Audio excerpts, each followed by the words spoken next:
एक बार गौतम बुद्ध के शिष्य ने भी उनसे यही प्रश्न किया था कि कर्म क्या है और किसे कहते हैं।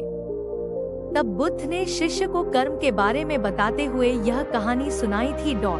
एक राजा अपने मंत्री के साथ घोड़े पर बैठकर अपने राज्य का भ्रमण करने जाते हैं।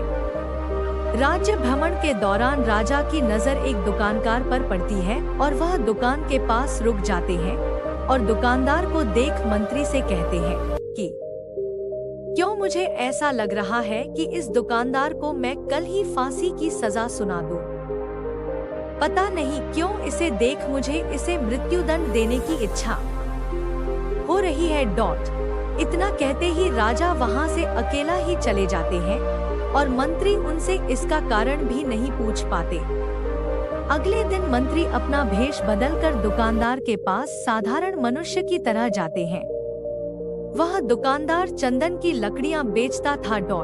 मंत्री दुकानदार से इधर-उधर की बात कर उससे काम और हाल चाल पूछते हैं। दुकानदार कहता है, क्या बताऊं भाई, मेरा हाल बहुत बुरा चल रहा है। लोग मेरी दुकान पर आते हैं, मेरी चंदन की लकड़ियों को सूंघते हैं, प्रशंसा भी बहुत करते हैं, लेकिन खरीदता कोई नहीं है। मैं बस इसी इंतजार में हूँ कि कब हमारे राजा की मृत्यु हो जाए और उनके अंतिम संस्कार के लिए मेरे दुकान से ढेर सारी चंदन की लकड़ियां बिक जाए।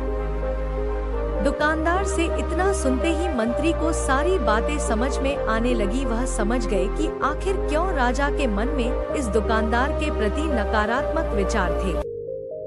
मंत्री ने दुकानदार की बात सुन उससे थोड़ी चंदन की लकड़ियां खरीद ली। लकड़ियों की बिक्री से दुकानदार भी खुश हो गया और तुरंत मंत्री को लकड़ियां दे दी। राजा के पास पहुंचकर मंत्री ने उनके कहा कि आप जिस दुकानदार को मृत्युदंड देने की सोच रहे थे, उसने आपके लिए भेंट स्वरूप चंदन की लकड़ियां भेजी है। यह सुनते ही राजा खुश हो गए और सोचने लगे कि बेवजह में उस बेचारे दुकानदार के बारे में बुरा सोच रहा था। राजा ने मंत्री से चंदन की लकड़ियां लेकर सूंघी, जिससे बहुत ही अच्छी सुगंध आ रही थी।